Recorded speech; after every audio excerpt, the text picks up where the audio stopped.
Assalamualaikum warahmatullahi Bismillahirrahmanirrahim. Innal hamdalillah nahmaduhu wa nasta'inuhu wa nastaghfiruh wa na'udzu billahi min syururi anfusina wa min sayyiati a'malina man yahdihillahu fala mudhillalah wa may yudlil fala hadiyalah wa asyhadu an la ilaha illallah wahdahu la syarikalah wa asyhadu anna Muhammadan abduhu wa rasuluh. Segala puji hanya bagi Allah, kami memujinya, memohon pertolongan dan ampunan kepada Allah. Kami berlindung kepada Allah dari kejahatan diri kami dan teruknya amal perbuatan kami. Barang siapa yang Allah beri petunjuk, maka tidak ada yang dapat menyesatkannya. Dan barang siapa yang Allah sesatkan, maka tidak ada yang dapat memberinya petunjuk. Saya bersaksi bahawa tiada ilah yang berhak diibadahi dengan benar kecuali Allah semata dan tiada sekutu baginya, dan saya bersaksi bahawa Nabi Muhammad SAW adalah hamba dan rasulnya. A'udzubillahi minasyaitonirrajim. Ya ayyuhallazina amanu taqullaha haqqa tuqatih wa la tamutunna illa wa antum muslimun. Wahai orang-orang yang beriman, bertakwalah kepada Allah dengan sebenar-benar takwa kepadanya. Dan janganlah kamu mati kecuali dalam keadaan muslim. Ya ayuhan nasu taqu rabbakumul ladzi khalaqakum min nafsin wahidatin wa khalaqa minha zawjaha wa batha minhuma rijalan katsiran wa nisaa'a. Wattaqullaha alladzi tasaaluna bihi wal arham innallaha kana 'alaikum raqiba. Wahai manusia, bertakwalah kepada Allah, bertakwalah kepada Rabbmu yang telah menciptakan kamu dari diri yang satu, yakni Nabi Adam. Dan Allah menciptakan pasangan, yakni nenek kita lah Hawa, dari dirinya. Dan dari keduanya Allah memperkembangbiakkan laki-laki dan perempuan yang banyak. Bertakwalah kepada Allah yang mana dengan namanya, kitalah kamu saling meminta, dan peliharalah hubungan kekeluargaan. Sesungguhnya Allah selalu menjaga dan mengawasimu. Ya ayyuhallazina amanu taqullaha wa qulu qawlan sadida yuslih lakum a'malakum wa yaghfir lakum dzunubakum wa may yuti'illaha wa rasulahu faqad faza fawzan 'azima. Wahai orang yang beriman, bertakwalah kamu kepada Allah dan ucapkanlah perkataan yang benar. Nescaya Allah akan perbaiki amal-amalmu dan mengampuni dosa-dosamu. Dan barang siapa mentaati Allah dan Rasulnya, maka sungguh dia menang dengan kemenangan yang agung. Amma ba'du fa inna asdaqal hadithi kitabullah wa khairal hadi hadi Muhammadin sallallahu alaihi wasallam wa syarrul umuri muhdatsatuha fa inna kulla muhdatsatin bid'ah wa kulla bid'atin dhalalah wa kulla dhalalatin finnar. Sesungguhnya sebenar-benar perkataan adalah kitabullah dan sebaik-baik perkataan petunjuk adalah petunjuk Muhammad sallallahu alaihi wasallam, yakni sunnah yang sahih. Seburuk-buruk perkara adalah perkara yang diadakan dalam agama. Setiap yang diadakan dalam agama adalah bid'ah. Setiap bid'ah adalah sesat dan setiap kesesatan tempatnya dalam neraka. Jadi kalimah pembukaan ni saya baca daripada hadis Nabi yang sahih, daripada hadis riwayat Abu Daud dan juga Ibnu Majah. So dalam pembukaan barangkali majoriti daripada pembukaan majlis Nabi, Rasulullah SAW bacakan ayat ni lah. Dan kita nak ambil iktibar juga daripada ayat ni sebab banyaknya Nabi baca menunjukkan pentinglah perkataan ni. Yang baca juga kita baca surah Al-Fatihah kan dalam solat tu kan sangat penting, ada akidah, ada petunjuk kan kepada kita dalam tu. Dan sepatutnya kita kena fahamlah sebab ambil iktibar daripada apa yang kita lafaz. Kena ingat juga kadang-kadang kenapa agama ni ajar kita untuk kita sebut dululah supaya kita faham. Kita sebut-sebut dan kita belajar apa yang kita lafaz tu. Tapi kadang-kadang kita sebab ikut-ikutan kan, jadi apa yang kita lafaz tu kadang-kadang sebab kita dah ikut, kita tak faham pun apa yang kita lafaz. So hari ni kita cuba nak memahami apa yang kita lafaz lah, apa yang Nabi baca.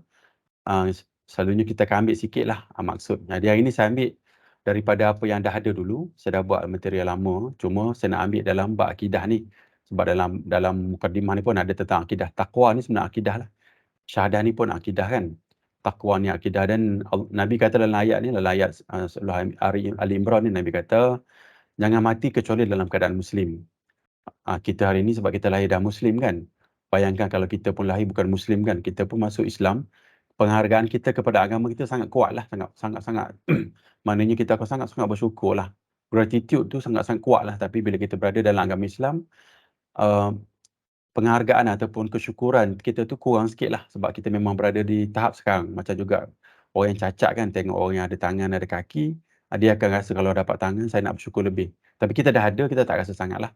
Cuma hari ni kita nak ingatkan kita kembali sebab akal ni, kita kena suburkan akal kita sebab Allah bagi akal untuk kita berfikirlah. Dan akal ni akan bantu kita untuk sama ada dia akan cacat ataupun dia akan baiklah menuju ke akhirat.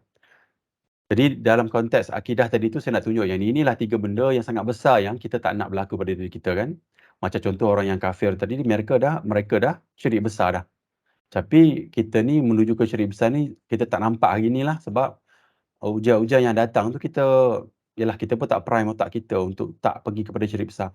Syirik besar ni yang kita nampak hari ni adalah benda-benda yang nampak pergi sembah, sujud kat tokong, sujud kat benda-benda yang besar yang. Tapi yang kecil-kecil yang membawa kepada syirik besar ni, kita jarang nak cerita.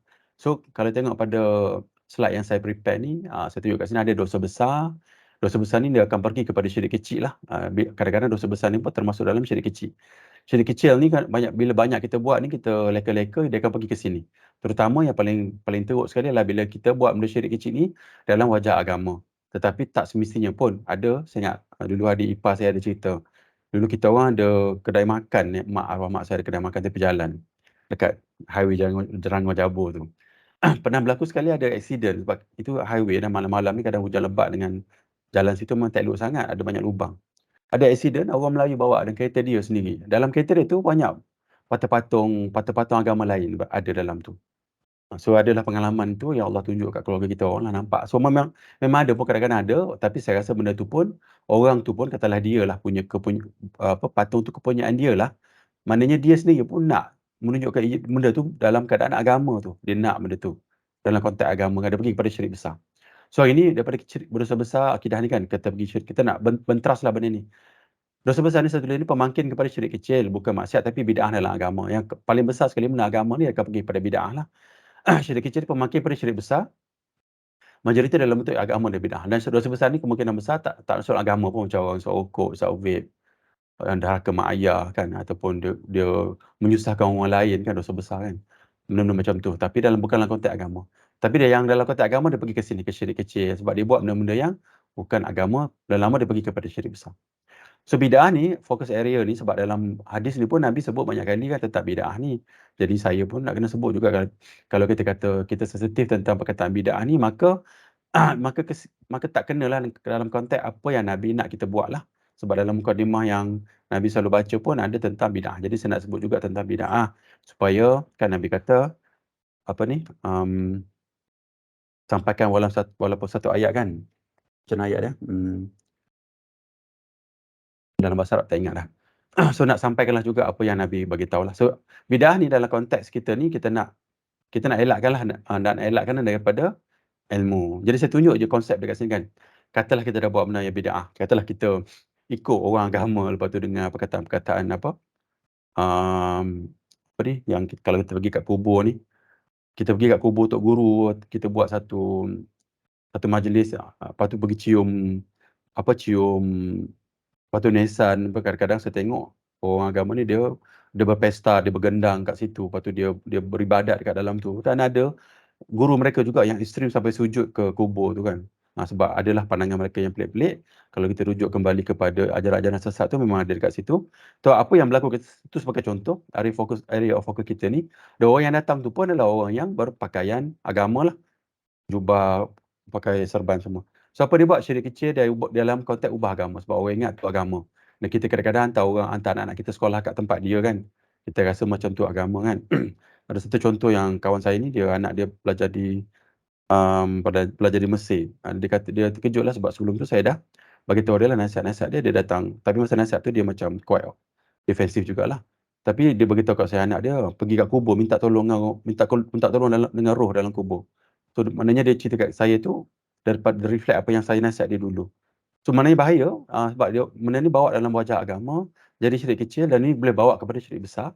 Dan bila kita bagi peringatan-peringatan yang banyak ni, peringatan bagi 1, 2, 3, 4, 5 peringatan banyak ni kan, dia akan lawan lah sebab dia kata itu dalam agama sebab bawakan tu adalah bawakan agama. Jadi untuk mukadimah pertama ni 10 minit dah kan. Nak bagi ingatan kepada kita lah, hati-hati juga sebab kita ni lahir dalam agama Islam. Ujian Allah bagi tu banyak, terutama kita nak didik anak-anak kita kan, abang kita, bukan abang lah, keluarga kita tengok benda yang tak elok kan. Hati-hati juga, dalam agama banyak sangat ujian. Kan Nabi kata, umat Islam ni berpecah pada 73 jalan kan, 72 dalam neraka. Mana 72 tu ikut benda yang tak betul. Walaupun lafaz mulut mereka, La ilaha illallah Muhammad Rasulullah, tapi perbuatan mereka tidak mengikut, ataupun dia tak, lafaz mereka benar, tapi perbuatan mereka tak ikut apa yang mereka lafazkan lah. Termasuk dalam konteks yang saya tunjuk ni, Okey, supaya dapatlah manfaat sikit, kalau perlu rujukan nanti boleh tengok baliklah slide, nanti saya letak kot PowerPoint ni kat dalam chat tu, boleh tengoklah, boleh kaji ulang-ulang atau dengar balik, video ni kan, dengar ulang, tengoklah, masya-Allah, lama boleh fahamlah, nanti boleh relate dengan kehidupan kita, sebab ilmu dapat ni tak dapat nak relate, jadi tak boleh nak guna jugalah. Kita nak teori yang kita faham ni, agama ataupun ilmu yang kita faham nak guna dalam dunia kita lah, kehidupan harian kita. Okey, format tazkirah, kita pergi pada pendahuluan ni yang saya akan ulang-ulang, pentingnya ilmu yang sahih ni. Kita nak cerita banyak kali lah ilmu yang sahih ni sebab sangat penting lah. Ini yang sebenarnya benteng kita. Sebab nanti saya akan cerita tentang seluruh kebaikan. Seluruh kebaikan tu adalah ilmu tu lah, ilmu yang sahih. Memahami bagaimana apa itu ilmu yang sahih, boleh bendung, boleh bentuk kita atau boleh halang kita pada banyak sangat perkara yang itulah fitnah lah, kita dengar dalam minggu lepas punya sesi kan, fitnah tu. Fitnah ni adalah kekacauan dalam agama. Hari ni orang agama, Dajjal ni lah, nak cerita nak cerita ujung nanti yang Dajjal ni datang wajah agama, dia bawa benda yang sesat. Kita tak tahu pun kecuali dengan ilmu yang sahih. Dan juga kena tahan sikit lah, kena sabar sikit sebab dalam ilmu nak pergi ke syurga ni ada ujian dia banyak. Nombor 2, peringatan kematian hari ni kita nak bagi tahu pada diri kita sebenarnya tak perlu genius pun, tak perlu ambil IQ test skor 160 ke 175 ke, cik. Mana tinggilah skor tu, tak perlu tinggi pun. Untuk orang tu jadi sangat genius, sangat cerdik, orangnya bersiap untuk kehidupan yang kekal nanti. Hari ni kita buat planning kita dalam setahun kan, dah dapat gaji ni, tahun ni lah, tahun depan gaji baru kan, kita plan baru pula. Itu short term sangatlah, short term, tapi manfaatnya besar lah sebab kita bagi impact kepada apa yang ada depan mata kita terus kan. Tetapi yang kita tengah nak bincang ni, persiapan kita menuju kehidupan yang kekal. Maknanya kecerdikan yang teragung lah, kalau orang tu walaupun sekolah SRP ataupun SPM ataupun memang tak sekolah pun, tapi dia bersiap banyak dan dia faham agama, orang ni lah orang yang dalam wajah, dalam definisi Nabi SAW, orang ni orang yang paling hebat sebab dia sedang bersiap untuk menuju kehidupan yang kekal. Kita atas dunia ni cerdik mana pun macam tengok pengasas Apple tu kan, yang dah meninggal tu kan, yang keluarga dia pun daripada belah-belah negara Saudi dan negara Mesir sana kan. Dah meninggal lah, tapi masa dalam dunia ni memang hebat lah kita tengok. Bila dia meninggal ni kita tak ada apalah, sebab itu je yang dia bawa, atas dunia ni yang dia bawa. Bila dia dah meninggal, biar orang tak peduli pun dia. Barang-barang tu untuk dunia saja. Tapi kita nak supaya apa yang kita buat ni, macam cerita, apa yang cerita Gladiator tu kan, echoes to eternity kan. Kita nak buat benda atas dunia ni biarlah kat akhirat nanti dia ada gema dia, ataupun dia ada banyak manfaat kepada kita lah, sebab sana nanti kita akan hidup kekal. Hal umum kalau ada, saya tak ada apa-apa kat sini. Lepas tu kita cerita tentang hadis ni, hadis Dajjal ni sesi kedua. Kita nak cerita apa yang boleh halang kita daripada Dajjal lah. Dajjal ni nanti saya akan uraikan banyak sikit tentang ni. Sebab kita kadang salah faham tentang sifat-sifat ni. Sebab sifat-sifat ni bila kita pergi dengan tafsir Quran kan, cerita ustaz cerita pasal perangai orang kafir, kita pun lepak. Sebab apa? Kita tak kafir. Bukan kafir tu. Sebenarnya kita nak kena prime otak kita sifat kafir tu. Sifat tu jangan ada kat kita. Apa yang Quran sebut tentang sifat, bukan kita duk prime yang kafir tu. Kita nak tengok atas sifat tu supaya kita boleh saringlah, jangan ada perangai, jangan ada sifat-sifat lah di atas kita lah, sebagai peringatan. Kalau tidak masuk kelas-kelas tafsir tak dapat apa gitu. Atau orang tanya tak tahu macam mana nak gunakan dalam kehidupan kita, susahlah. Jadi kita nak guna dalam kehidupan kita, boleh ajar anak-anak kita, tapi ajar-ajar gitu janganlah ajar teori banyak sangat, orang tak faham, jadi orang dengar saja je. Kita nak relate dengan kehidupan kita. Soalan penutup kalau ada, kalau sempat Okey, kita pergi pada penolak umum. Pentingnya menuntut ilmu yang sahih lah. Daripada Muawiyah bin Abu Sufyan radhiyallahu an, Rasulullah sallallahu alaihi wasallam bersabda, barang siapa yang Allah kehendaki mendapat seluruh kebaikan, maka Allah akan fahamkan dia tentang agama. Ini kata kunci dia kan. Allah bagi kita faham tentang agama, kita dapat seluruh kebaikan. Dunia dan akhirat lah. Dunia sikit je. Sedikit je walaupun kita rasa ujian yang banyak ni kan. Macam-macam ujian ada kita rasa lah. Untuk orang yang prime otak dia lah, dia rasa tu ujian.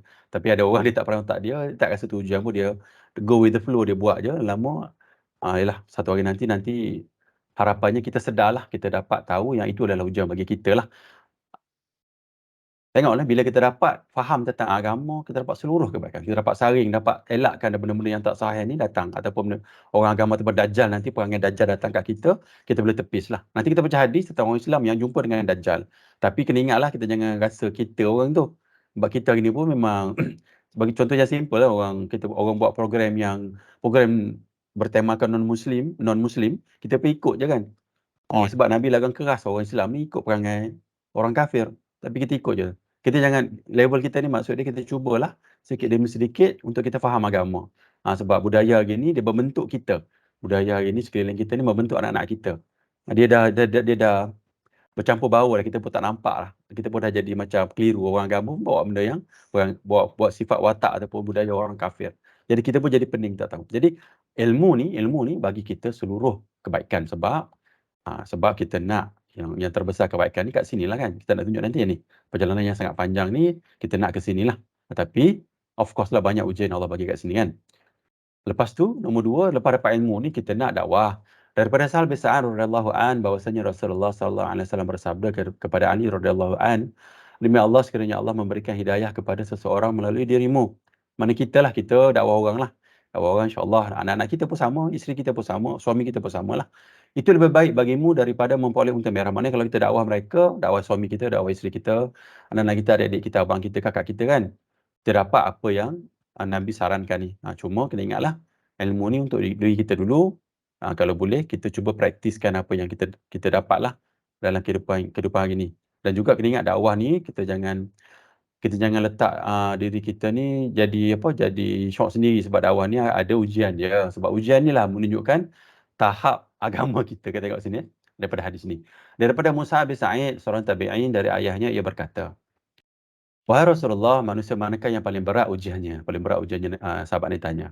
Baginda sallallahu alaihi wasallam bersabda, para nabi. Nabi ni ujian dia banyak, sangat-sangat berat, sangat-sangat teruk.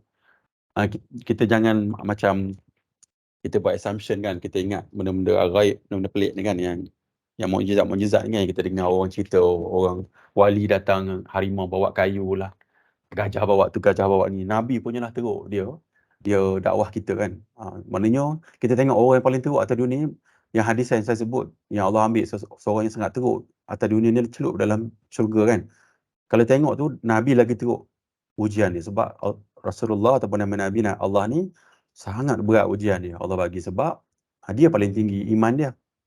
Kadar iman dia kan, orang yang paling tinggi imannya, kadar imannya adalah Rasulullah dan juga Nabi-Nabi lain, Nabi Isa, Nabi Musa. Kita baca tu kan, kita kena ingatlah, untuk dakwah ni jalan mencabar banyaklah, maksud dia ujiannya banyak. Tapi biarlah ujian kehidupan kita kan banyak ujian. Biarlah ujian kita dapat ni ujian yang berpahala, daripada ujian kita dapat ni ujian yang leka-leka untuk 3-4 jam ataupun untuk setahun ni, tahun depan ujian baru pula. Tapi untuk setakat tu je, kita nak ujian kita ni, motivasi ujian kita menuju selepas mati ni lah, ujian kita dapat jadi biji benih yang kita tengah tabur-tabur hari ni kan, lama-lama dia berbuah lah, dapat kutip hasil, masuk ke syurga insya-Allah. Filosofi. Okey, lepas tu maksud dia saya nak cerita tentang ujian yang berat ni lah untuk kita dakwah. Baginda SAW bersabda, para nabi kemudian yang semisal dengannya, seseorang akan diuji sesuai dengan agamanya, kadar agama dia lah. Apabila agamanya begitu kuat, yang dikukuh, maka semakin berat pula ujian dia. Bila agamanya lemah, maka ia diuji sesuai dengan kadar agama dia. Seseorang hamba akan sentiasa mendapat cubaan sehingga dia berjalan di atas muka bumi dengan keadaan bersih dari dosa. Ini yang sahih. Jadi kita ni, biarlah, maksud saya, ujian yang kita dapat ni, memang kita dapat ujian pun ke mana pun kan. Duit tak ada, itulah ini, macam-macam ujian akan datang. Tapi biarlah ujian yang kita dapat tu, dia jadi bekal ataupun jadi pahala selepas mati nanti. So ni dalam konteks dakwah lah. Nombor 2, jangan sabar adik palsu, jangan ubah agama lah, maksud dia. Either palsu ataupun dhaif pun sama. Dhaif tu pun daripada ilmu kita boleh tahulah. Saya baca ayat ni, ayat Al-A'raf ni. Allah mengharamkan mengada-ngadakan tak ada Allah tentang apa saja yang kita tidak ketahui, berbicara tentang Allah tanpa ilmu. So kena hati-hati sangat. Kita baca hadis yang hadis palsu ni kan, ancaman kepada orang yang buat hadis palsu. Saya baca hadis atas je saja. Nabi SAW bersabda, barang siapa yang berdusta atas namaku, maka siaplah tempatnya dalam neraka. Maknanya orang yang bawa cerita yang tak benar tentang Nabi ataupun hadis-hadis palsu, dah ada tempat dalam neraka. Ini ancaman lah, ancaman bagi kita, dan juga ini ilmu. Kalau kita kata kita cinta Nabi SAW, kita pegang betul-betul ayat ni. Kan Nabi kan ada hadis yang lain Nabi kata, Nabi tak tinggalkan harta benda kan. Nabi cuma tinggalkan ilmu lah. Quran dan hadis tu kan. Jadi kita naklah benda tu, kita nak bawa. Apa ni orang kata apa ni? Kan kalau mak ayah kita meninggal, kita nak bawa dia punya apa ni? Nasihat-nasihat dia lah selepas tu. Jadi dalam konteks Nabi ni ilmu dia lah. Okey, boleh faham kat situ kan? Okey, mukadimah kedua, pertamanya kita pergi pada ilmu yang sahih ni, kita nak cerita tentang kematian pula. Jadi sebenarnya kenapa kita bawa ni banyak sebab kita nak ulang-ulang lah supaya kita ingat mati, seminggu sekali ingat mati. Kan kita kan kehidupan dunia kita kan banyak lara dan leka lah kan, leka, kerja, tak ingat lah. Walaupun niat asal tu kerja tu nak bantu anak isteri, nak bayar sewa rumah, nak bayar kereta kan. Tapi dalam perjalanan nak dapat gaji bulan-bulan tu, banyaklah benda-benda dalam tu kan. Watak kita, perangai kita, akhlak kita, kadang-kadang kita tergelincir juga dengan akhlak kita. Dengan nasihat kematian ni baru kita ingat, Allah salah hari tu.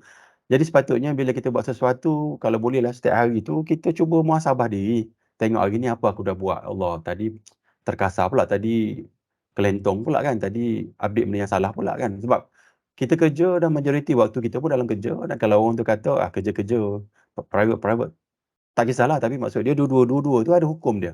Ada harus, ada haram, ada sunat dia kan, ada sunat, ada sunnah, ada jadi syirik mungkin kan. Jadi kita ingat apa-apa yang berlaku pada kita hari ni ada hukum ni, dan kita naklah peringatan ni ada lekat dengan kita supaya bila Allah tarik nyawa nanti, setiap minggu kita ingat mati, insya-Allah benda tu kita bawa selepas mati, dan persiapan tu adalah, bekal tu ada. Lepas meninggal, ada bekal, alhamdulillah ada bekal. Kan? Barulah kita tak jadi orang yang macam Allah sebut dalam Quran tu sampai dia minta dihidupkan balik kan, nak beramal balik dengan amalan yang baik. Kita tak naklah, kita nak sekarang peringatan nasihat ni kita buatlah panjang sikit. Untuk diri saya juga ni satu, untuk diri saya jugalah. Rasulullah SAW bersabda, perbanyakkanlah ingat pemutus kelazatan, yakni kematian. Hadis yang sahih. Jadi kita ingat matilah daripada sesi ni, dan juga baca hadis ni. Daripada Ibnu Umar radhiyallahu an, ia berkata, saya pernah bersama Rasulullah sallallahu alaihi wasallam. Lalu seorang Ansar mendatangi beliau, ia memberi salam dan bertanya, wahai Rasulullah sallallahu alaihi wasallam, mukmin manakah yang paling baik? Beliau sallallahu alaihi wasallam bersabda, yang paling baik akhlaknya. Lalu mukmin manakah yang paling cerdas? Yang paling cerdik lah. Kita nak menuju kecerdikan ni. Yang paling cerdik sekali ni kita nak ni. Ia kembali bertanya. So kadar kecerdik kita ni sebenarnya ni, kadar cerdik kita ni sebenarnya cerdik kita ni, dia sebenarnya sama je kalau orang kata cerdik PhD apa semua kan. Dia sama je sebab agama ni adalah kehidupan kita dunia ni sebenarnya. Yang kadar cerdik manusia ni sebenarnya dua ni. Satu, yang paling banyak ingat mati. Sebab planning kita bekas selepas matilah. Dan paling baik dalam persiapkan diri untuk alam berikutnya, itulah mereka paling cerdas. Menunjukkan kecerdikan ni tak memerlukan IQ yang tinggi sangat pun. Kecerdikan ni tak memerlukan IQ yang sangat tinggi. Sangat-sangat simple je. Cuma yang paling besar sekali adalah usaha kita untuk buat benda tu, cari benda yang betul. Usaha ni yang tak ada, sebab ustaz saya sebut, manusia ni dia tak ada kehendak sangat. Dia nak dari sudut teori, tapi perbuatan dia tu dia tak menunjuk apa yang dia nak. Dia nak benda yang sahih tapi dia tak buat pun. Dia nak. Sebab apa? Ketakutan yang banyak adalah bila kita berlawanan dengan masyarakat kita. Dengan susah kan. Baik kita berada dalam arus dalam tempat kita daripada kita berlawan arus. Sebab berlawan arus tu jadi seksa kita. Tetapi seksa kita tu adalah kadar kita ni lah. Ujian yang Allah bagikan kadar kita lah. Kan seksa kita Allah ujian, dapat pahala. Daripada kita ikut arus yang salah lah. Kalau arus betul tak apalah kita ikut. Yang arus yang salah tu, kita cuba macam-macam kita buat. Sebab nak pahala dan juga nak dakwah tu. Pertama, yang paling banyak ingat mati, yang mudah je, tak perlu CJ tinggi pun. Semua orang boleh ingat mati. Nombor dua ni persiap diri ni. Persiap diri ni sangat sulit lah, sangat susah sikit. Sebab banyak benda faktor lain yang pengaruhi kehidupan kita. Ada orang memang dia sangat-sangat firm dalam pemahaman dia nak cari yang sahih saja kan, contoh. Ada orang dia tak kisah sangat atas dunia ni. Ataupun ada orang dia ikut, mak saya buat, ayah saya buat, dia ikut. Dia tengok dalam guru ni bagus, kita ajaib-ajaib dia ikut. Cuma yang ni, apa yang Nabi kata ni, kalau tengok sini kita nak cari yang benda yang paling berkualiti. Benda yang paling berkualiti adalah benda yang paling sahih. Okey, ni perjalanan kita, kita sedang berada di sini, ni peringatan peringatan supaya hati kita lembut kan. Supaya bila tersedar, saya buat, contoh yang sama je. Supaya bila kita tersedar ataupun dalam meeting tiba-tiba, meeting tu pun kita pun tak adalah apa, um, related dengan kita juga, kena masuk jugalah kan. Masuk meeting kita pun teringat Allah, ingat mati, ingat slide, oh ingat hari tu cerita pasal mati, Allah astagfirullah kita baca. Ataupun kita duduk tulis kat tangan, Allahu Akbar kalau lah mati. Ataupun kat tengah meeting tengok scroll-scroll berita ke apa kan. Tengok ada orang mati, teringat mati, Allah kalau mati macam mana, anak saya macam mana ni, isteri saya macam mana. Jadi kita nak ingatkan benda tu supaya dia trigger tempat lain juga. Hari ni kita cerita ni, inilah perjalanan kita yang sangat panjang adalah selepas mati ni. Jadi untuk kita berbuat bekal ataupun simpanan kita, macam Ustaz Rahman sebutlah, simpanan kita, duit yang kita ada hari ni bukannya duit kita lagi, sehingga kita bagi baru dapat bekal kita kat sini. InsyaAllah daripada slide ni kita nampaklah kita nak motivasikan diri kita, seluruh perbuatan kita kan kita sebutkan dalam kita punya solat kan, takbiratul ihram tu kan, lepas tu kita baca apa ni, doa iftitah tu kan cerita tentang hidupku, matiku, hidup saya, mati saya hanya kerana Allah kan. Kita lafaz, kita ikrar kepada Allah, tapi lah perbuatan kita tak menunjukkan macam tu pun. Itu sayalah kan. Cuma kita nak ingatkan baliklah benda tu. Okey, ada apa-apa tak hal umum? Kalau ada nak share, saya pause kejap.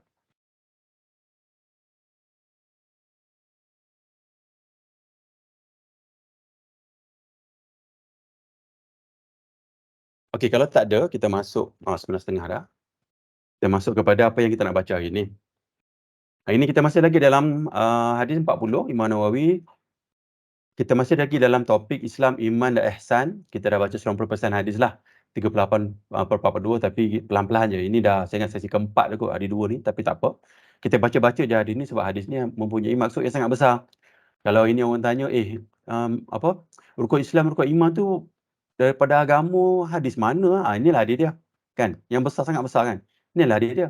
Kan saya sebenarnya sebelum baca hadis ni saya tak tahu pun, macam mana ulama-ulama dapatkan 5 rukun Islam tu? Daripada sini daripada hadis ni, jawapan dia daripada hadis nombor 2 dalam, kitab Imam Nawawi ada. Kalau orang tanya, rukun iman tu kat mana dia daripada Quran tu dia buat analisa, lepas tu dia summarizekan jadi 6 ke? Tak, daripada hadis ni, daripada hadis nombor 2 Imam Nawawi. Jadi kalau orang tanya, rukun Islam, rukun iman tu datang daripada mana? Daripada hadis 2 Imam Nawawi. Ni hadis ni riwayat Muslim kat sini kan. Jadi kita baca hadis ni, tak apa, banyak kali baca biarlah lekat sikit dalam kepala kita kan hadis ni. Dan saya suka bila perkataan malaikat tanya tentang kiamat ni, saya suka perkataan dia ni. Yang ditanya tidak lebih tahu dari yang bertanya. Suka ni. Saya nak guna ayat ni sekejap. Nasihat-nasihat yang saya bagi ni, yang dalam sesi ni pun sama juga. Saya nak beritahu yang memberi tazkirah ni pun tidak lebih baik daripada yang mendengar tazkirah. Sama je. Bahkan lebih teruk kan perangai kita, perangai saya dalam bahagian tu. Bukanlah kita nak letak orang yang bagi tazkirah nasihat pada kita ni lebih baik, tak begitu. Kita buat sebab atas dasar nak dakwah lah. Apa yang kita tahu, kita cuba bagi tahu kat rakan-rakan lah, insyaAllah. Adalah orang kata macam hadis Nabi yang Nabi cerita tentang orang yang berkawan dengan orang yang jual minyak wangi kan. Jual minyak, kita bukan jual minyak wangi pun, tapi adalah bau dia sikit saat dapat. Kan daripada kita berkawan dengan tukang buat besi, Nabi buat analogi kan. Bukan bau besi kan berpeluh kan, bau dengan tempat panas, dan memanglah berbau. Kita pergi tempat dia pun nanti kita pun bakal berbau sebab dengan peluh kita keluar kan, busuklah juga bau. Tapi kita naklah supaya kita ni dapat sikit manfaat lah. Ini pun saya dapat daripada kelas-kelas saya dan juga ustaz-ustaz yang saya ikutilah. Cuma nak beritahu sama juga, kita ni bukannya kata kita tak mau mengkultuskan orang depan kita ni. Dan orang yang mengajar pun kena ingat juga dia ni ancaman Allah atas dia lagi besar lah, dan ujian dia lagi tinggi sebab dia cerita tentang agama dengan ketakutan yang banyak lah macam tu. Okey, kita baca hadis ni ulang-ulang supaya kita dengar biasa dengar, dan nanti kita boleh juga cerita dengan anak-anak kita, rakan-rakan kita yang lain lah. Hadis nombor 2, hadis 40 daripada Imam Nawawi ni kan. Dari Sayyidina Umar radhiyallahu anhu, ia berkata, ketika kami duduk-duduk di sisi Rasulullah sallallahu alaihi wasallam, satu hari tiba-tiba datanglah seorang lelaki yang mengenakan baju yang sangat putih dan berambut sangat hitam, tidak nampak padanya bekas-bekas perjalanan jauh, dan tidak ada seorang pun di antara kami yang kenal dia. Hingga kemudian dia duduk di hadapan Nabi SAW, lalu dia merapatkan kedua lututnya kepada lututnya. Rasulullah SAW seraya berkata, lutut Nabi lah, seraya berkata, malaikat tadi katalah, "Wahai Muhammad, beritahukan saya tentang Islam." Maka bersabdalah Rasulullah sallallahu alaihi wasallam, "Islam adalah engkau bersaksi bahawa tidak ada ilah Tuhan yang berhak disembah selain Allah dan bahawa Nabi Muhammad sallallahu alaihi wasallam adalah utusan Allah, dan engkau mendirikan solat, menunaikan zakat, puasa Ramadan dan pergi haji jika mampu." Ini tengah musim haji sekarang ni kan. Kemudian dia berkata, "Anda benar. Malaikat Jibril ni adalah guru pada Nabi sallallahu alaihi wasallam." Ini macam kuis jugalah kan kita. Ini pun sunnahlah buat ajar-ajar orang buat kuis kan. Sunnahlah tu. Kita pergi sekolah kan tu sunnah. Tapi dalam konteks kita ni tak dapat pahala sangatlah kot, sebab kita pun bukannya fikir atas dasar maksud agama ni, kita buat sebab dasar adat lah macam tu. Tapi kalau kita niat atas dasar ni dapat pahala lah. Kami semua hairan, dia bertanya, dia pula yang membenarkannya. Kemudian dia bertanya lagi, "Beritahukan saya tentang iman." Lalu beliau bersabda, Nabi bersabda, "Engkau beriman kepada Allah, malaikat-malaikatnya, kitab-kitabnya, rasul-rasulnya dan hari akhir, dan engkau beriman kepada takdir yang baik maupun yang buruk." Pada dan qadar kan. Kemudian dia berkata, "Anda benar." Kemudian dia berkata lagi, malaikat Jibril bagi tahu lagi lah Nabi, "Beritahukan saya tentang ihsan." Lalu beliau bersabda, "Ihsan adalah engkau beribadah kepada Allah seakan-akan engkau melihatnya. Jika engkau tidak melihatnya, maka dia melihat engkau." Kemudian dia berkata, "Beritahukan saya tentang hari kiamat. Bila terjadi?" Beliau bersabda, yang ditanya tidak lebih tahu dari yang bertanya. Dia berkata, "Beritahukan saya tentang tanda-tanda kiamat." Beliau bersabda, Nabi SAW bersabda, "Jika seseorang hamba melahirkan tuannya, dan jika engkau melihat seseorang kaki dia tak akan selipar kasut, dan baju dia pun dia tak ada baju, miskin lagi mengembala kambing atau lembu ni, kemudian berlumba-lumba meninggikan bangunan." Maknanya orang yang miskin tiba-tiba jadi kaya. Dia dapat minyak ke apa, mana tahu kan. Tiba-tiba jadi kaya. Dan miskin tu sangat-sangat miskin, sangat-sangat dhaif. Tiba-tiba jadi kaya. Kemudian orang itu berlalu, lalu saya terdiam sebentar. Ni Saidina Umar kata, orang tadi tu dah pergi dah. Lepas tu terkejutlah dia, terdiam sekejap. Kemudian mana kagumlah, apa berlaku ni kan? Tiba-tiba orang ni saya tak kenal ni datang jumpa Nabi, tanya Nabi, macam dia tu besar lagi pada Nabi pula kan. Sebab mana ada orang lebih besar pada Nabi kan? Macam itulah dia pun, apa ni? Apa sedang berlaku ni? Dia tanya pula, ya benar, dia pula benarkan perkataan Nabi. Sahabat-sahabat ni terkejut takutlah sebab depan dia tu adalah Rasulullah sallallahu alaihi wasallam. Kemudian Nabi sallallahu alaihi wasallam bertanya, "Tahukah engkau siapa yang bertanya?" Saya berkata, Saidina Umar pun beritahu, "Allah dan Rasulnya lebih tahu." Beliau bersabda, "Dialah Jibril." Oh, Tok Guru Nabi lah, guru kepada Nabi. "Dialah Jibril alaihissalam yang datang kepada kalian bermaksud mengajarkan agama kepada kalian." Sebenarnya apa yang Nabi tahu tu malaikat Jibril lah yang ajar. Semua pun ilmu-ilmu ni, Quran, tentang Nabi, maybe sebab malaikat Jibril ni yang akan sampaikan ilmu kepada Rasulullah sallallahu alaihi wasallam. So daripada maksud summary-nya, pertama supaya kita dapat ambil iktibar ataupun ambil manfaat daripada hadis ni lah. Pertama, datang lelaki tak dikenali, lelaki ni berbaju putih, berambut hitam, tak nampak kesan musafir, duduk lutut ke lutut dan bertanya Nabi sallallahu alaihi wasallam. Lepas tu dia bertanya tentang rukun Islam. Rukun Islam ni ada 5 lah, syahadah, solat, zakat, puasa, haji. Ini semua benda-benda akidah ni. Itu kena jaga akidah. Lepas tu banyak-banyak saya cerita tentang akidah ni sebab benda ni lah, sebab jarang sangat kita cerita akidah. Tapi sekarang ni kita faham akidah pun dalam konteks benda-benda yang besar je. Sujud kepada tokong, sujud kepada ni bau kafir ke tak. Ada banyak lagi benda yang kita salah faham. Sepatutnya fokus kepada syirik ni sangat banyak lah sebab Quran tu memang majoriti apa dalam Quran tu tentang jangan syirik, jangan syirik, jangan syirik, jangan syirik. Macam tu. Tapi kita dalam keadaan kehidupan kita jarang kita bercerita tentang tu lah. Kita cuma cerita benda syirik ni, CP-CP je, dan banyak benda-benda dalam konteks agama ni orang buat benda syirik tu. Dan ramai orang yang setuju dengan benda tu. Dan tak ramai yang menentang. Bila menentang, orang tu kena ban lah. Solat, zakat, puasa, haji, dan solat ni pun banyak benda-benda yang supaya jauhi syirik lah. Kita baca perkataan benda-benda macam tu kan. Kita punya syahadah dalam tu pun ada. Rukun iman ada 6 ni kan. Percaya kepada Allah, malaikat, kitab-kitab, rasul-rasul, kiamat, qadar dan qadar. Which dalam sesi lain pun kita dah hurai lah banyak lah. Ini kita tak cerita panjang. Kita cuma ambil nak cerita bab belajar. Tentang ihsan, kita buat satu sesi 2 minggu lepas kot tentang ihsan ni. Saya buat ambil contoh yang orang wanita penzina tu kan, wanita pelacur tu yang dia bagi minum anjing yang dahaga tu kan. Dan Allah masukkan mereka dalam syurga. Wanita tu dalam syurga. Sebab dia ada ihsan dalam hati dia. Ihsan ni jangan buang belah kasihan kita kat orang, kat binatang. Jangan buang jangan buang. Biar dalam tu, jangan tutup. Jangan tutup nanti. Ihsan ni penting sangat kan. Kita jangan pula ada duit. Masa syukur jugalah, sebab syukur tu pun, bersyukur ni pun datang pada ihsan juga hati kita kan. Kalau kita tak ada ihsan, tak bersyukurlah kita. Sebab ihsan ni benda yang jangan kita tutup. Jangan, biar ada. Tengok orang kasihan, biarlah dia kasihan, tak apa. Malu tu pun ada juga unsur-unsur ihsan yang biar ada. Sebab ini datang daripada perasaan kita kan, kasihan belas, bagi lebih banyak, orang nampak orang susah kita tolong. Tak apalah kita sikit-sikit kena kita tolong orang ni. Benda yang sangat besar dalam agama, kita jangan buang. Dan sifat ihsan ni memang ada pada setiap orang. Setiap orang, bukan Muslim dan non-Muslim. Jangan tutup, jangan buang ihsan. Lepas tu hal kiamat, hari ni cerita bab Dajjal. Dalam ni Nabi ditanya tentang bila berlaku dan Nabi berkata tanda-tanda kiamat lah. Nanti tapi hari ni cerita tentang Dajjal, bab kiamat. Tapi tak ada dalam ni Dajjal, saya cuma ambil je antara tanda-tanda kiamat ni akan datang manusia yang Dajjal ni lah akan datang. So kita nak cerita bab Dajjal. Cuma sebelum kita masuk, sambung yang pada minggu lepas tu, saya nak cerita konsep ni dulu.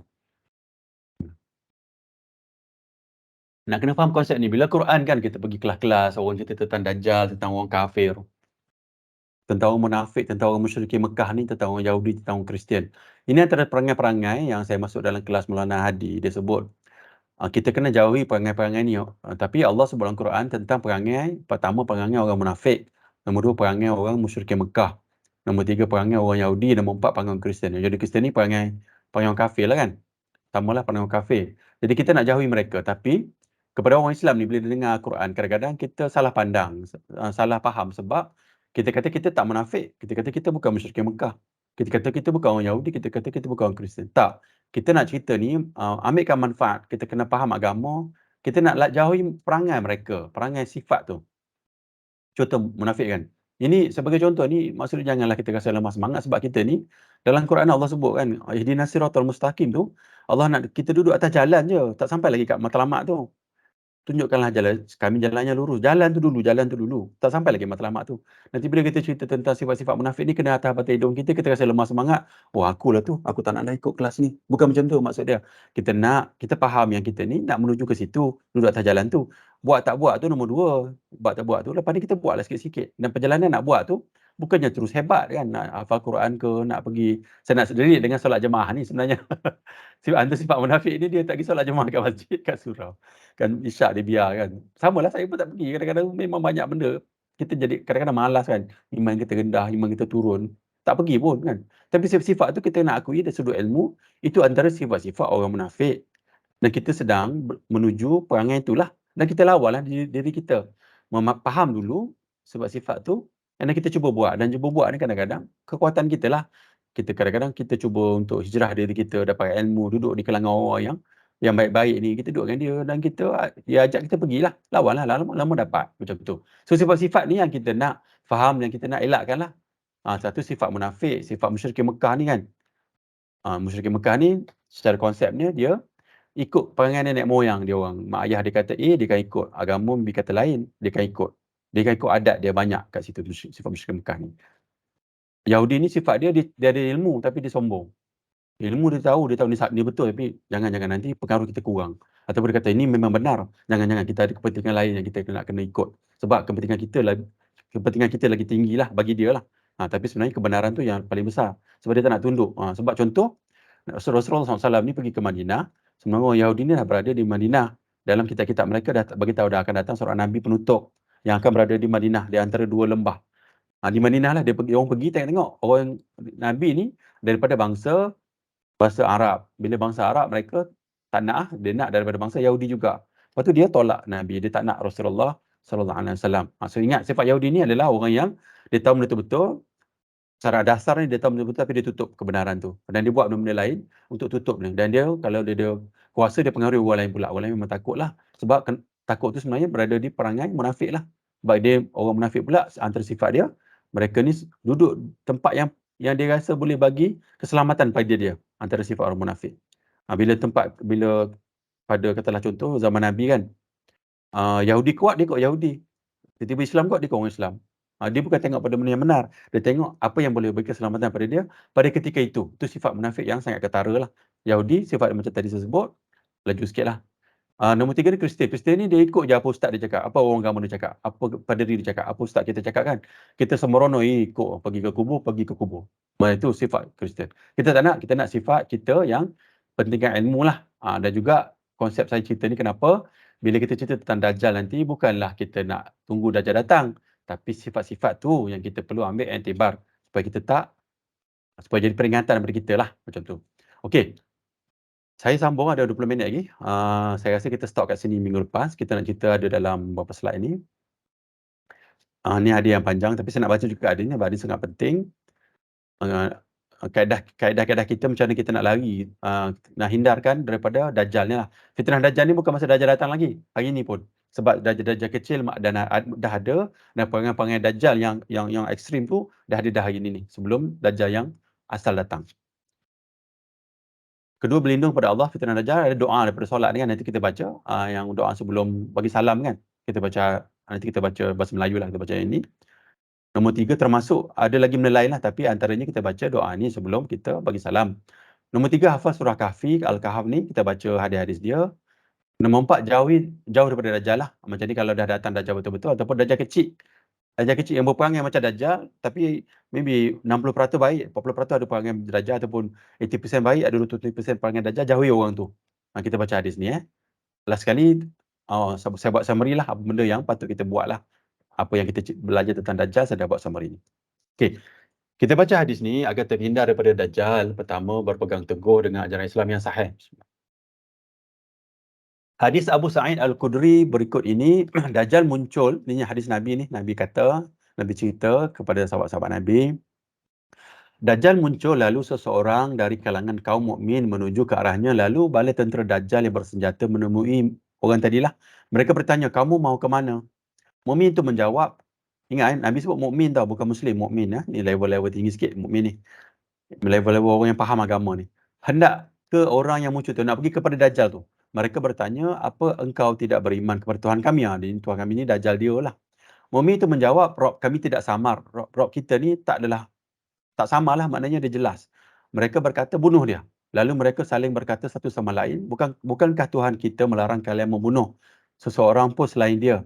Mereka membawa menuju Dajjal. Maknanya dia dah percaya yang Dajjal tu dah Tuhan dah pegang dah. Dan Tuhan dia Dajjal tadi dah bagi tahu dah. Dia punya ajaran-ajaran dia kata jangan bunuh. Dia maknanya Dajjal tu yang boleh bunuh orang ni. Ketika orang mukmin melihatnya, ia berkata, wahai sekalian manusia, inilah Dajjal yang disebut oleh Rasulullah sallallahu alaihi wasallam. Lalu Dajjal memerintahkan agar dibelah. Dajjal tu suruh potong orang tadi. Nampak orang ni beriman ni, sampai level mukmin ni, walaupun Dajjal dia tahu dia akan kena bunuh, dia pergi juga. Sebab dakwah ni menunjukkan tahap iman dia, kadar iman dia sangat tinggi.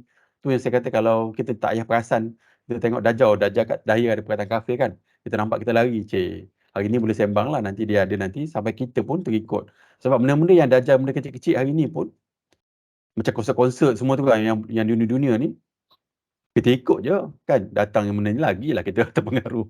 Ia berkata, ambil dan belahlah dia, punggung dan perutnya, belakang dan perutnya, dia penuhi pukulan. Lalu Dajjal berkata, dua orang ni pukul belakang orang ni dengan perut dia, depan belakang dengan pukul-pukul. Lalu Dajjal berkata, apakah engkau tidak beriman kepadaku? Dajjal beritahu itu. Mukmin itu menjawab, engkau adalah Al-Masih pendusta. Dia kata orang ni pendusta. Lalu Dajjal memerintahkannya digergaji. Tengok orang ni, punyalah berat ujian dia. Imagine sangat sakit lah ni, kena gergaji. Dari hujung kepala hingga pertengahan antara dua kaki. Ya Allah, teruknya kena. Kan orang yang beriman pada zaman tu. Yang nak pertahankan iman ni, pertahankan apa yang Nabi bawa ni. Kita bukannya cerita benda-benda yang minggu lepas kan saya bawakan cerita tentang orang-orang beriman ni makanan dia adalah subhanallah, tasbih tu kan. Kita kadang-kadang bila baca hadis macam tu, kita terpesona dengan benda tu je. Oh, nanti akhir zaman kita akan banyak zikir. Sekarang dah akan banyak zikir, nanti kita kenyang. Yang ni lagi penting ni, nampak ni. Inilah apa yang Nabi nak kita faham ni. Nampak ni. Yang tu betul, tapi tu benda gaib. Jangan ambil sangat. Yang ni yang sangat jelas ni. Tengok orang yang pertahankan agama, tengok sampai tahap ni. Dan kita kena ambil perangai ni sebab kita nak lawan kan. Kalau tak, nanti kita duduk dalam keadaan khayalan.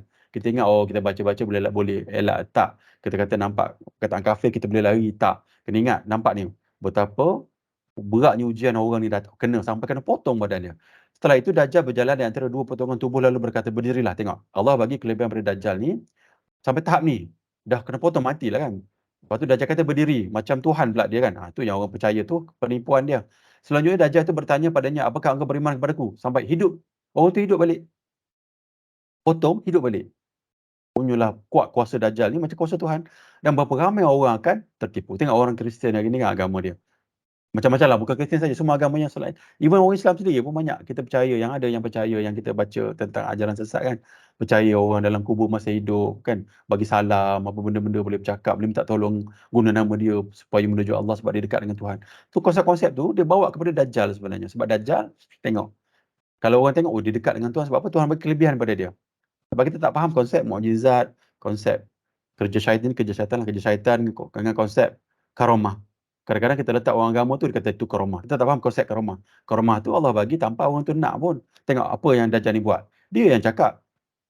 Dia yang kata kan, untuk berdiri. Itu bukan karamah pun. Tapi pemahaman agama sepatutnya yang kita ada daripada benda yang sahih tadi dah tak ada dah. Orang ingat benda ni adalah Tuhan. Ia menjawab, aku semakin mengetahuimu. Setelah itu Dajjal berkata, wahai sekalian manusia, sesungguhnya tidak ada seorang pun yang dilakukan seperti ini setelahku. Lalu Dajjal mengambilnya untuk disembelih. Sembelih pula orang tu. Kemudian di antara leher dan tulang selangkanya dia beri perak. Tapi Dajjal tidak mampu membunuhnya. Ini saya tak faham tapi tak apalah. Kemudian kedua tangan dan kaki orang itu diambil lalu dilemparkan. Dah potong, lempar pula. Orang-orang mengiranya dilempari ke neraka. Maknanya orang tengok kat bawah ni dah kena balik ke neraka. Tapi sesungguhnya dia dilemparkan ke syurga. Maksud dia, roh dia tu masuk dalam syurga lah. Setelah itu Rasulullah SAW bersabda, dia adalah manusia yang kesaksiannya adalah paling agung di sisi Rabb seluruh alam. Nak ceritanya, iman macam ni, bila ketika penipuan yang berlaku, bayangkanlah orang ni sampai tahap kena mati, dan masyarakat masa tu majoriti dah ikut orang Tuhan Dajjal ni. Orang Islam masa tu kan. Tengok, teguhnya iman dia. Dan kita nak macam ni lah. Mungkin tak sampai lah. Cuma kita nak memahami apa yang orang ni, mukmin ni faham kan. Walaupun banyak ujian dia. Okay. Maybe saya tak tahu minggu depan kita baca lagi hadis ni ataupun tak kot. Sebab banyak benda yang kita dapat manfaat lah. Sebab banyak lagi slide saya nak baca ni. Cuma poin dia kat sini, perangai Dajjal ni dia bawa penipuan kepada manusia. Katalah hari ni pun ada orang, sebab Dajjal ni adalah agama tau, kena ingat tau. Dan sebab Dajjal ni bila dia mengaku Tuhan, dia adalah benda dia bawa agama. Dia bawa benda agama. Dan orang manusia ni dia nak, majoritinya nak agama lah. Orang kaya ni dia berpegang dengan harta dia tak nak agama sangat. Tapi zaman akan datang nanti, tapi majoriti manusia pada hari ni pun memang orang miskin. Zaman akan datang nanti, ramai orang miskin yang terdesak, yang kita baca hadis minggu lepas tu, yang tiba-tiba langit dah tak keluarkan hujan, semua kan matahari sangat terik. Orang dah terdesak. Bila orang terdesak ni, orang miskin ni, dia tengok keajaiban, dia akan tertipu. Bayangkanlah orang ni walaupun dia tengah terdesak, dia masih lagi berpegang kepada akidah yang sahih daripada Nabi. Dan tak ramailah orang macam dia. Nabi sampai sebut seorang je. Maybe ada pengikut dia yang lain yang berada di kalangan dia orang lah yang berselindung. Macam tu. Okey. Kedua, yang pertama tadi, kita kena berpegang teguh dengan ajaran yang selain sahih lah kita ambil. Pertama ni tengok orang ni ambil akidah yang mantap, yang jitu kan. Sampai tahap dia kena bunuh pun tak kisah. Dia kisah sebenarnya dia kena bunuh tu. Dia sakit lah, jangan kita fikir tetap sakit. Jangan. Dia sakit lah. Kalau ada isteri dia memang dengan nangis, isteri demak dia kan. Memang kesian lah. Tapi dia nak proof his point lah. Dia kata ini Dajjal. Nak tunjuk kat orang macam tu. Dan dia sebenarnya tengah melawan Dajjal. Mungkin ada orang yang di kalangan orang yang percaya pada Dajjal ni tahu, nampak dan dia kembali kepada akidah yang benar lah. Kepada pihak yang benar tadi. Pertama, kalau nak hindar daripada fitnah Dajjal, kita belajar agama, belajar yang sahih. Sebab hari ni, even orang dalam agama Islam berpakaian macam agama pun, banyak berperangai, dah ambil ajaran Dajjal ni pada hari ni. Nombor dua, berlindung kepada Allah dari fitnah Dajjal, doa dalam solat. Ini doa dia, yang merah ni saya like, yang ni kita boleh baca sebelum kita beri salam kan. Innaka Hamidum Majid kan, kita baca tayat akhir kan, innaka Hamidum Majid. Lepas tu kita baca ni dalam hati ataupun bisik lah, jangan keluar perkataan tu. Inilah maksud dia. Mintalah perlindungan kepada Allah perkara ni adalah doa dia. Nabi kata dalam perkataan ni, Nabi kata, ya Allah, saya meminta pertolongan darimu. Saya lah, janganlah bahasakan diri aku dengan Allah kan. Ni bahasa Indonesia. Saya lah patut lagi lembut lah, hamba kan. Macam kita cakap mak kita pun, kita sebut nama kita kan, kita sebut nama manja mak kita panggil kan, apa-apalah kan.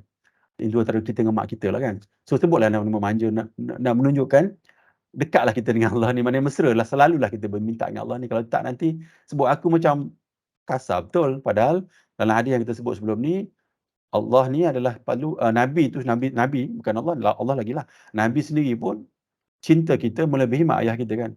Dan Nabi kita tak boleh nak bercakap dengan dia kan. Yang boleh bercakap adalah Allah. Dengan Allah tersebutlah kata-katanya manja lah, dengan lembut pada dia.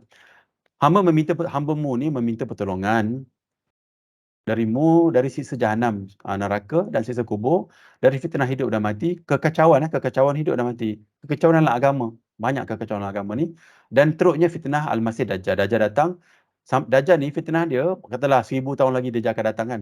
Hari ni dah terasa dia punya penipuan dia hari ni. Lepas Nabi tak ada tu dah, lepas Sayyidina Umar Al-Khattab tu, Nabi sebut dalam hadis kan, apabila Sayyidina Umar Al-Khattab meninggal, terbukalah fitnah. Fitnah tu termasuk dengan fitnah Dajjal ni. Lepas Sayyidina Umar Al-Khattab tu meninggal, habis. Terbuka seluasnya benda-benda macam ni. Sampai hari ni ada. Hari ni dalam maybe pertengahan menuju kepada lahirnya ataupun terbebasnya Dajjal. Hari ni penipuan Dajjal ni sedang berlaku lah. So, doa ni boleh hafal. Ini dalam Melayu dia kena hafal lah. Ini doa ni sebelum salam setiap solat. Nombor 3, hafal surah Kahfi. Daripada Abu Darda, ia berkata bahawasanya Rasulullah SAW bersabda, barang siapa yang menghafal 10 ayat pertama dari surah Al-Kahfi, maka dia terlindung daripada fitnah Dajjal. Hadis riwayat Muslim, hadis yang sahih. Dari An-Nawas bin Sam'an, ia berkata bahawasanya Rasulullah SAW bersabda, barang siapa di antara kalian mendapati zamannya Dajjal, bacalah awal-awal surah Al-Kahfi, riwayat Muslim.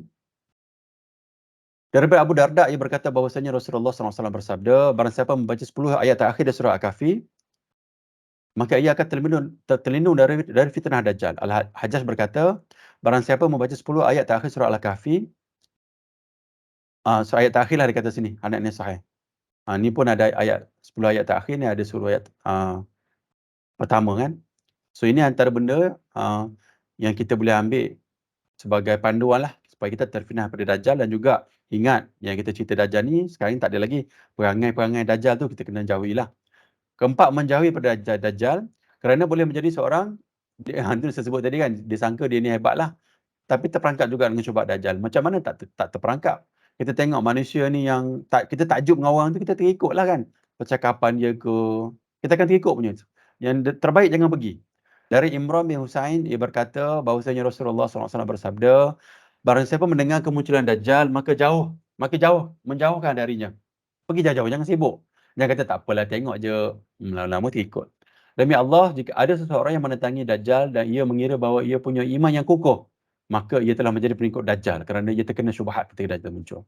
Maka ada punya, macam kita cerita benda yang sahih, lepas tu orang tu cerita pula, bukannya, dia jadi dia pula menggoyahkan kita punya kefahaman. Bahayalah. Lebih baik kita lari lah. Nak kalau Dajjal. Okey, last kan? Ada 7 minit lagi. Tipu daya Dajjal ni, pertama ni summary lah. Dajjal ni manusia sangat berpengaruh yang muncul menjelang hari kiamat, tapi dia pengaruh dia sampai hari ni ada. Selepas Sayyidina Umar Khattab meninggal tu, sampai lepas tu sampai ke dia muncul. So apa yang dia buat? Dajjal ni mengaku sebagai penyelamat. Tengok ini ada juga orang yang mengaku jadi Mahdi lah, macam-macam kan. Dan melakukan tipu daya untuk sesatkan manusia. Tapi ingat untuk sesatkan manusia ni, kita mana tahu dia sesat ke tak. Apa yang dia bawa tu sebab nampak wajah agama. Nak tahu dengan ilmu yang sahih. Kan, nak tahu dengan ilmu yang sahih. Kena ingat, sebab hari ni tipu daya Dajjal ni sangat banyak dah ada dalam di kalangan kita. Kita tengoklah orang yang ada doktorate pun, PhD pun, kalau kita kaji-kaji pandangan-pandangan ni, kadang-kadang kalau buat research, sangat terkejut. Saya pun baca-baca ni sangat-sangat terkejut lah. Sebab tu saya banyak duduk explore bab-bab akidah sekarang ni, sebab saya rasa ilmu tentang akidah ni, walaupun kita tengok orang tu ialah lama dalam bidang agama, kita jadi puzzle lah, macam mana pula? Kadang kita fikir, bukannya Nabi kata, jadi pelik. Kadang-kadang tu. Nombor 3, ia akan menunjukkan tanda-tanda ajaib palsu dan melakukan keajaiban palsu. Sebab kita faham kan, hari ni pun kita dah jual lah orang agama kan.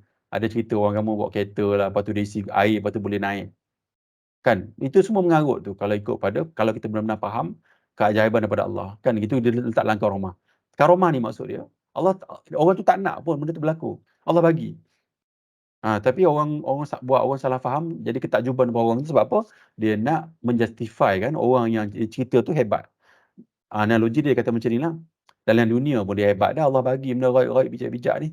Benda yang pelik-pelik ni. Akhirat lagi lah. Lepas tu datang bila dia dah mati, kita pula dia pun guna point yang boleh minta tolong orang tu untuk dia sampaikan kepada Allah. Macam kita lah orang dalam kan. Ada orang dalam jumpa Datuk ke Tan Sri mana-mana. Ni orang dalam kan, kita guna orang dalam tu untuk jumpa orang atas. Sebab sangkaan dia begitu. Tapi macam tu pun pemikiran orang musyrikin Mekah dulu. Sebab memang dah diajar oleh syaitan bisik-bisik. Orang pun cerita benda yang sama, dan manusia ni dia akan berperangai yang sama je sampai akhirat nanti. Nombor 4, tipu daya Dajjal mengaku dirinya sebagai Tuhan. Tapi dah ada dah hari ni pun ada. Ada yang kita belajar, bahawa ada terwujud kan, ada orang kata dia Tuhan bersama dengan Tuhan. Ini adalah bibit-bibit ataupun, benih-benih yang syaitan tengah semai untuk sampai ke tahap ni.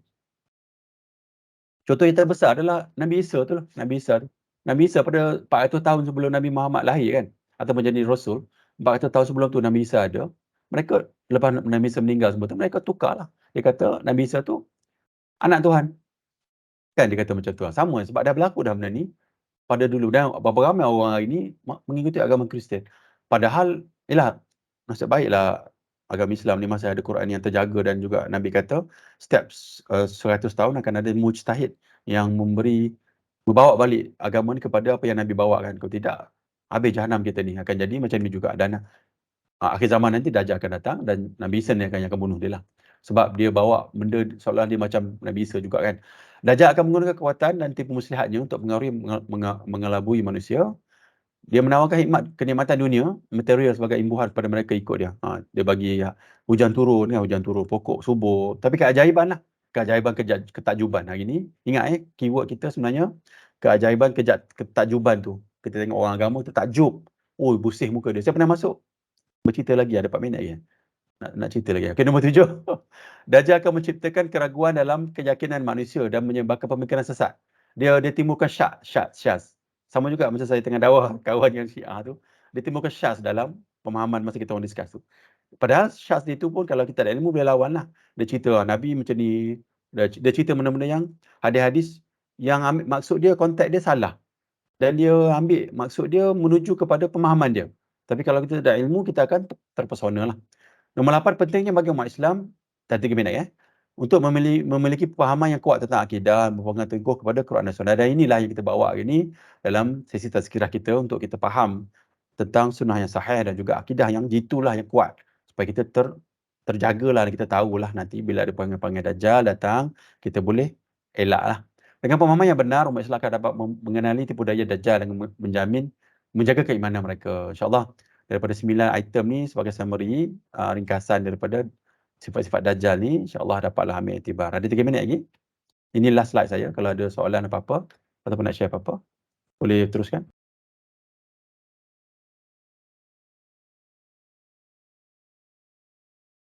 Okey, kalau tak ada, kita tangguh sesi kita insyaAllah. Minggu depan kita sambung lagi.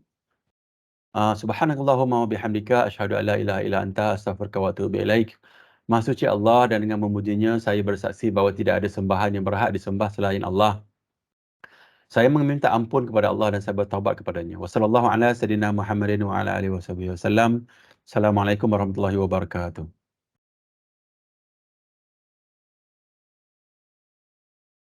Salam, terima kasih.